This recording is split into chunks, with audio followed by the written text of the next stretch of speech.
Looking back now, I can pinpoint exactly when my life split into before and after.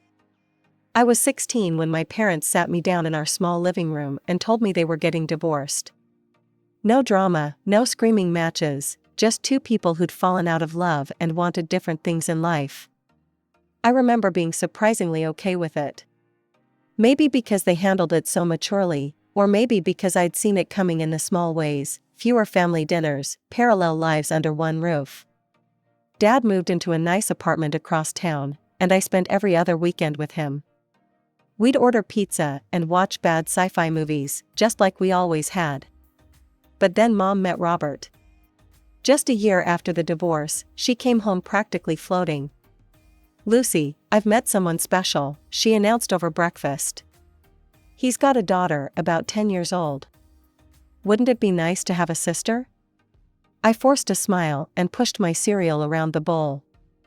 "Great, Mom. Really great."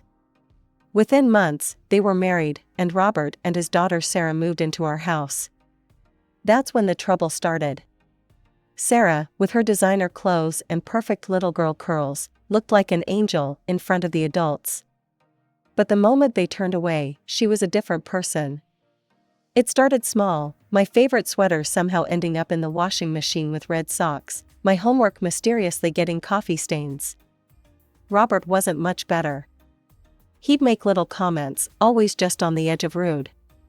"Lucy, don't you think that skirt's a bit short for school?" he'd say, or "maybe if you spent less time on the phone and more time studying, your grades would be better." I tried to tell Mom, but she'd just say, "He's just protective, honey. He wants what's best for you." Then came the research project incident.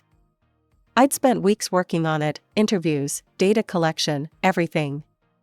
I came home from school early one day and found Sarah in my room, her hands stained green from the markers she'd used to destroy my work. Pages and pages of research, ruined. "What the hell are you doing?" I shouted, grabbing her by the collar of her expensive little cardigan. "Nothing," she squealed, but the evidence was all over her hands. I dragged her downstairs to where Mom and Robert were watching TV. "Look at her hands," I shouted, pointing at the green stains. "Look what she did to my research project." Robert jumped up, his face turning red. "Get your hands off my daughter. She destroyed my work. Weeks of work." "You little fool," Robert snarled, stepping toward me. "How dare you manhandle my Sarah? She's just a child." I looked at Mom, waiting for her to defend me, to say something, anything. But she just sat there, shaking her head disapprovingly at me. Like I was the one who'd done something wrong. That night, I couldn't sleep. I lay in bed, staring at the ceiling, replaying Mom's silence over and over in my head. By morning, I'd made my decision. I started packing before sunrise, throwing clothes and books into bags, not even caring if they were folded. Dad picked up on the first ring. "Lucy, what's wrong? Can I come live with you?"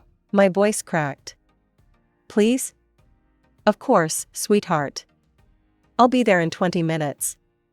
When Dad's truck pulled up, Robert was already at work, and Sarah was at school. Mom stood in the doorway, watching me load my bags. "Lucy, don't do this," she said. "You're overreacting." "Overreacting?" I turned to face her. "Your husband called me a fool, and you just sat there. Your stepdaughter destroyed my work, and you did nothing." Dad must have heard, because his face darkened. "What's this about Robert calling my daughter names?" After I told him everything, he was livid. He marched straight to Robert's workplace. I stayed in the truck, but I could see them through the window of Robert's office, Dad pointing, Robert standing up, faces red, fingers jabbing. Security had to separate them before punches were thrown. Living with Dad was like breathing fresh air after being underwater. No more walking on eggshells, no more checking my room for sabotage. He helped me redo my research project, staying up late with me, bringing me coffee and snacks. Mom sent me a message a few days later: "I can't believe you set your father against Robert like this. You're tearing this family apart." I didn't bother responding. What family was she talking about? The one where her husband verbally abused me? Where her stepdaughter destroyed my things? I focused instead on finishing my senior year strong. When graduation came around, Dad and Grandma sat in the front row, cheering louder than anyone. Mom was there too, with Robert and Sarah, but I barely glanced their way when I walked across the stage. "We're so proud of you, sweetie," Grandma said afterward, hugging me tight. "And we've got a surprise. Your father and I have been saving for your college fund." They'd saved enough to cover my tuition at the local college. I moved into the dorms that fall, ready for a fresh start. A few months into my sophomore year, Mom reached out on social media. "I'm sorry about everything that happened. Can we talk?" I agreed to meet her at a cafe near campus. It was awkward at first, both of us stirring our coffee too long, avoiding eye contact. "Sarah's starting to look at colleges," she said. "And Robert just got a new car." "That's nice," I said, then quickly changed the subject. "My psychology professor thinks I should consider grad school." We fell into a routine after that, monthly coffee meetings where we talked about safe topics, the weather, my classes, her work. She'd try to slip in mentions of Robert and Sarah, but I'd steer the conversation away. It wasn't perfect, but it was something. After graduation, I landed a job at Marshall & Associates as a junior project manager. Dad was thrilled and immediately offered me a place at his apartment. "You could save money, Lucy," he said over dinner. "No need to rush into renting." I shook my head, pushing my pasta around the plate. "Thanks, Dad, but I need to do this on my own. I found a small place near work. It's time for me to stand on my own 2 feet." The apartment I rented wasn't much, but it was mine. The first night I spent there, sitting on my second-hand couch with takeout Chinese food, I felt more grown-up than ever before. Every month, I put aside a chunk of my paycheck into my future house fund. While my coworkers went out for expensive lunches, I brought sandwiches from home. When they hit the bars after work, I stayed late, tackling the projects nobody else wanted. "Parker, the client's impossible," my colleague Jake warned when I volunteered for the Riverside account. "They've gone through 3 project managers already." I just smiled. "Watch me." 3 months later, the Riverside project was completed ahead of schedule. My boss called me into his office, looking impressed.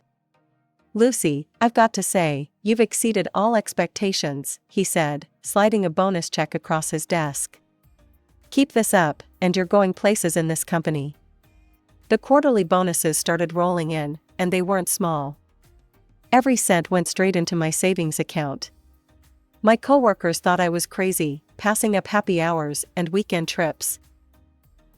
"You're wasting your youth," Mom said during one of our coffee meetings 2 years later. "You should enjoy life a little." "I am enjoying life," I replied. "I'm building my future." She stirred her coffee absently. "Sarah's joining a sorority at her college. Having the time of her life." I changed the subject. "The weather's been nice lately." The only times I couldn't avoid Robert and Sarah were at family gatherings, Thanksgiving at Aunt Paula's, Christmas at Uncle Mike's. I'd walk in, hug Mom, and pretend they didn't exist. Sarah, now in college herself, shoot me smug looks. She'd grown taller, more polished, but that mean streak was still there, just better hidden. Robert would stand with his arms crossed, looking down his nose at me. Still at that entry-level job, he'd say loud enough for others to hear, even though he knew I'd been promoted twice already. During last Thanksgiving, I was helping Aunt Paula in the kitchen when Mom cornered me by the refrigerator. "Lucy, don't you think this has gone on long enough?" she sighed. "Sarah's grown up now," Robert's mellowed. "Can't we just be a family?" I closed the fridge door harder than necessary. "We're not a family, Mom. We're people who happen to be connected by your marriage." "That's it." "You're being childish," she said, shaking her head. "People grow, people change." "Yeah, they do," I replied, looking her straight in the eye. "I've grown enough to know I don't need toxic people in my life, even if they're technically family." She opened her mouth to argue, then just shook her head and walked away. Same old mom, always choosing the path of least resistance, always walking away from confrontation. But every snide comment from Robert, every smug look from Sarah just reinforced that I'd made the right choice in keeping my distance. The day I turned 28, I signed the final papers on my house. After years of saving and working overtime, I'd managed to put down 60% of the total cost. The mortgage payments wouldn't keep me up at night. "Congratulations, Ms. Parker," the realtor said, handing me the keys. "It's a beautiful property." Standing in my empty living room that first day, I felt like I could finally breathe. 3 bedrooms, 2 bathrooms, a kitchen with granite countertops, and a backyard where I could plant a garden. All mine. I planned a housewarming party, sending invitations to family and close friends. Dad and Grandma couldn't make it, they'd recently moved to Hawaii for Dad's retirement. When I called Mom to invite her, I was specific. "I'd love for you to come, Mom." "Just you?" She hesitated. "Lucy, that's not fair to Robert and Sarah." "Mom, it's my house. My rules." She agreed, but I should have known better. The day of the party, I opened the door to find Mom standing there with Robert and Sarah in tow. "Surprise," Mom said weakly, noting my expression. I bit my tongue and let them in. Robert's eyes scanned everything, his lips curling slightly as he took in the crown molding, the hardwood floors. "It's nice," he said, making it sound like anything but. Sarah, now 22 and dressed like she'd stepped out of a fashion magazine, wandered around with her nose in the air. "The kitchen's kind of small, isn't it?" I was showing my colleague Jake the back patio when I overheard Sarah talking to Mom and Robert in the living room. "Daddy, I've been looking at houses too," she said loudly enough to carry. "I'm going to get one much bigger than this. With a pool." I couldn't help myself. I walked back inside. "Really? That's interesting. What job are you planning to buy it with?" Sarah's face flushed. "I have prospects." "Prospects aren't paychecks," I said. "And last I heard, you were still living off your dad's credit card." Robert's face turned that familiar shade of purple. "How dare you?" "No, how dare you?" I cut him off. "You show up uninvited to my house and then stand there insulting it?" "Lucy," Mom grabbed Robert's arm as he took a step forward. "Come on, Robert, Sarah. We're leaving." I watched them hurry out, Mom shooting me an apologetic look over her shoulder. The door closed behind them, and the party continued. 3 months after the housewarming disaster, my boss called me into his office with an opportunity one couldn't refuse, leading a major project in Boston. It would mean several months away, but it could fast-track my career to senior management. My biggest concern was my house, particularly my indoor garden. I'd spent months cultivating my collection of plants, delicate orchids, temperamental peace lilies, and my pride and joy, a rare bird of paradise that had just started to bloom. Each one needed specific care, and I couldn't bear the thought of returning to dead plants. After considering my options, I swallowed my pride and drove to Mom's house. We hadn't spoken much since the housewarming incident, but I knew she had a green thumb. Thankfully, she was alone when I arrived. "Lucy," she seemed surprised to see me on her doorstep. "Is everything okay?" "I need a favor," I said, following her into the kitchen. "I'm going to Boston for a few months for work. Could you look after my house?" "Mainly the plants, they need regular watering and care." Mom's face lit up. "Of course, you know how much I love gardening." I handed her the spare keys, along with detailed care instructions for each plant. The next few months were intense, but rewarding. 16-hour days, working with teams across multiple time zones, but the project was going well. I called Mom every week to check on things. "Everything's fine," she'd say. "Your plants are thriving, don't worry so much. Just focus on your work." I should have noticed how she always seemed to be at my house when I called, no matter what time it was. I should have picked up on the background noises, dishes clinking, TV sounds, things that shouldn't have been there if she was just stopping by to water plants. But I was too absorbed in my work to notice these red flags. Finally, after 4 months, the project wrapped up successfully. I caught a late flight home, exhausted but proud of what I'd accomplished. The Uber dropped me off at my house just after midnight. All I could think about was a hot shower and my own bed. I inserted my key into the lock. It wouldn't turn. I tried again, more carefully this time. Still nothing. The key that had worked perfectly for months suddenly didn't fit. What the hell? I muttered, trying again. That's when I heard it, footsteps inside my house. My house. Moving around like they belonged there. My heart started racing as I pulled out my phone, fingers hovering over 911. Before I could dial, the door swung open. And there, standing in my doorway, wearing pajamas like she owned the place, was Sarah. Her blonde hair was pulled up in a messy bun, and she had the audacity to look annoyed at my presence. "What are you doing here?" The words came out in a whisper, my brain struggling to process what I was seeing. "What am I doing here?" Sarah's smile was smug. "Living, of course. Been here for weeks now. Daddy helped me move in while you were gone playing big shot businesswoman in Boston." I stood there, my suitcase still in hand, trying to process her words. The exhaustion from my flight disappeared, replaced by a surge of anger. "This is my house," I said through gritted teeth. "Get out, now."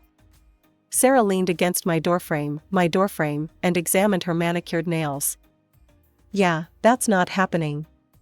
I'm quite comfortable here. The master bathroom has amazing water pressure, by the way. Get out of my house." Each word was sharp enough to cut. Sarah's response was to laugh, actually laugh, and slam the door in my face. I heard the lock click, followed by her footsteps walking away. I stood there on my own front porch, surrounded by my luggage, trembling with rage. The garden lights I'd installed illuminated the flower beds I'd so carefully planned. Through the window, I could see my living room, but it wasn't my living room anymore. Sarah's jacket was thrown over my couch, her shoes scattered on my hardwood floors. My hands shook as I pulled out my phone and called Mom. She picked up on the third ring, sounding groggy. "Lucy, what's wrong?" "What's wrong?" I almost screamed. "I just got home to find Sarah living in my house. She says she's been here for weeks. Tell her to get out right now, or I'm calling the police." No, don't call the police." Mom's voice went from sleepy to panicked. "We're coming over. Just wait there." "Where else am I supposed to go?" I snapped. "I'm locked out of my own house." The next 30 minutes were the longest of my life. I paced back and forth on my front porch, watching lights come on in neighboring houses. What must they think, seeing me out here in the middle of the night? A few cars drove by slowly, probably wondering if they should call the police themselves. Finally, Mom's car pulled up, Robert behind the wheel. They rushed out, both still in their pajamas under their coats. "What is going on?" I demanded, confronting Mom. "Why does Sarah have keys to my house? Why are you letting her live here?" Mom at least had the decency to look uncomfortable. "Lucy, honey, Sarah needed a place to stay. Her lease was up, and she couldn't afford the rent increase. Your house was just sitting empty." "Just sitting empty? It's my house. You had no right." "The girl needed somewhere to live," Mom said, as if that explained everything. "Your house is too big for just one person anyway." "We thought." "We?" I cut her off. "There is no we when it comes to my house. You were supposed to water my plants, not move your stepdaughter in." I watched my mother's face, waiting for some sign of understanding, some acknowledgement of how completely she had betrayed my trust. Instead, she just stood there, making excuses for the inexcusable. Robert stepped forward, his chest puffed out like it had been when I was 16. "Look, there was no point telling you about Sarah moving in. You would have just said no." Of course I would have said no. I was almost screaming now. "It's my house. And now I can't go in there." "The locks needed changing anyway," he said, waving his hand dismissively. "They were old. I did you a favor." I stared at him in disbelief. You do realize that's illegal, right? You can't just change the locks on someone else's property. Legal, illegal, he scoffed. It's done now. Sarah needs a place to stay, and this house is too big for just you. Get her out, I said, my voice dropping to a dangerous whisper. Get her out right now, or I'm calling the police. Robert's face twisted into that familiar smirk, the one he'd worn when I was a teenager, the one that said he knew he'd win. You won't do that. Lucy, Mom stepped forward, wringing her hands. If you call the police, that's it. I won't speak to you again. Is that what you want? To destroy this family completely? I laughed, a harsh, bitter sound. This family? You mean the one where you let your husband illegally take over my house? That family? Instead of responding, they turned and walked into my house, leaving me standing there with my luggage. The door closed behind them with a definitive click. My hands weren't shaking anymore as I pulled out my phone. No more hesitation. No more trying to keep the peace. 911, what's your emergency? I need to report an illegal occupancy. Someone's changed the locks on my house and moved in without my permission. 20 minutes later, 2 police cars pulled up, lights flashing. The neighbors were definitely awake now, watching from behind their curtains as I explained the situation to Officers Martinez and Chen. You're the legal owner? Officer Martinez asked. I pulled up the property records on my phone. Yes, I have all the documentation. I've been away on business, and I gave my mother a key to water my plants. Instead, they moved my stepsister in and changed all the locks. Officer Chen rang the doorbell. There was a long pause, shuffling sounds from inside. Finally, the door opened. Mom, Robert, and Sarah stood there, trying to look confident but failing. Good evening, Officer Martinez said. We need to see some identification and proof of residency from everyone. There's been a misunderstanding, Robert said, his voice oily smooth. Lucy gave permission for Sarah to stay here.